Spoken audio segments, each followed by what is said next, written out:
এবছর মার্চ মাস হতে হামে আক্রান্ত শিশুর সংখ্যা বাড়তে থাকে। গতকাল 14ই মে 2026 পর্যন্ত এই 2 মাসে 54,419 জনের ভেতরে এই হাম এবং হাম সদৃশ উপসর্গ দেখা দিয়েছে। দুঃখজনকভাবে এর মধ্যে 70 জন হামে এবং 369 জন হাম সদৃশ উপসর্গ নিয়ে মৃত্যুবরণ করেছে। যেহেতু এই হামজনিত মৃত্যুর অন্যতম প্রধান কারণ শ্বাসতন্ত্র বিকল হয়ে পড়া এবং নিউমোনিয়া, সে কারণে আমরা দেশের বক্ষব্যাধি বিশেষজ্ঞগণ শিশু বিশেষজ্ঞদের সাথে বসে এই ব্যাপারে সবাইকে সচেতন করার উদ্যোগ নিয়েছি। আমরা সরকারকেও বিশেষজ্ঞ কমিটির মাধ্যমে এ ব্যাপারে করণীয় সম্পর্কে উপদেশ দিয়েছি। যে 4টি মূল বিষয়ের উপর আমরা গুরুত্ব দিয়েছি সেগুলো হলো: 1, অগ্রাধিকার ভিত্তিতে হামের টিকাদান কর্মসূচি অব্যাহত রাখা, যা আপনারা জানেন 5ই এপ্রিল 2026 থেকে চলমান আছে।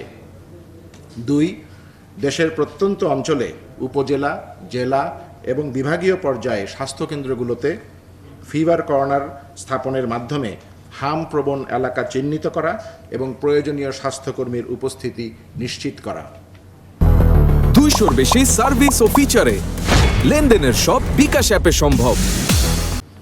3, হামের চিকিৎসায় বিশ্ব স্বাস্থ্য সংস্থা অনুমোদিত একটি চিকিৎসা নির্দেশিকা বা ট্রিটমেন্ট গাইডলাইন্স প্রত্যন্ত অঞ্চলের চিকিৎসক সহ সব স্বাস্থ্যকর্মীর কাছে পৌঁছে দেওয়া। 4, বক্ষব্যাধি বিশেষজ্ঞ চিকিৎসকদের সংগঠন বাংলাদেশ লাং ফাউন্ডেশন এবং chest and heart association of বাংলাদেশের সক্রিয় সহায়তায় দেশব্যাপী হামের উপসর্গ শনাক্তকরণ এবং চিকিৎসা সম্পর্কে সবার মধ্যে সচেতনতা বৃদ্ধি করা। সরকারি উদ্যোগের পাশাপাশি আমরা চিকিৎসকরা বিভিন্ন স্বাস্থ্যকর্মীদের সহায়তায় সারা দেশের প্রত্যন্ত অঞ্চলে হামের প্রাথমিক চিকিৎসা দিয়ে যাচ্ছি। আমরা ব্যাপক ভিত্তিতে সারা দেশব্যাপী জনসচেতনামূলক কার্যক্রম শুরুরও পরিকল্পনা করেছি। আমরা দেশের বক্ষব্যাধি বিশেষজ্ঞ সহ সকল চিকিৎসক পরিস্থিতি দেশের সার্বিক হাম নিয়ে উদ্বিগ্ন কিন্তু শঙ্কিত নই। আপনারা সংবাদের মাধ্যমে বা সামাজিক যোগাযোগ মাধ্যমে অনেক সময় বিভিন্ন তথ্য পেয়ে থাকেন। যেমন কিছুদিন আগে হামের সাথে গুটি বসন্তের একটি খবর প্রচারিত হয়েছিল।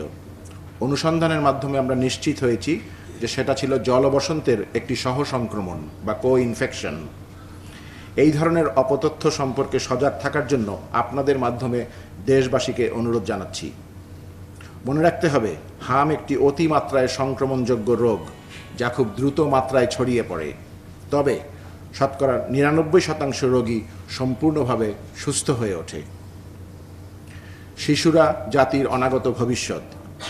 প্রতিটা শিশু অসীম সম্ভাবনা নিয়ে জন্মগ্রহণ করে। সুস্থভাবে বেঁচে থাকা প্রতিটা শিশুর জন্মগত অধিকার। যে কোনো শিশুর মৃত্যু শুধু তার পরিবারের জন্য নয়, সমগ্র জাতির জন্য এক অপূরণীয় ক্ষতি।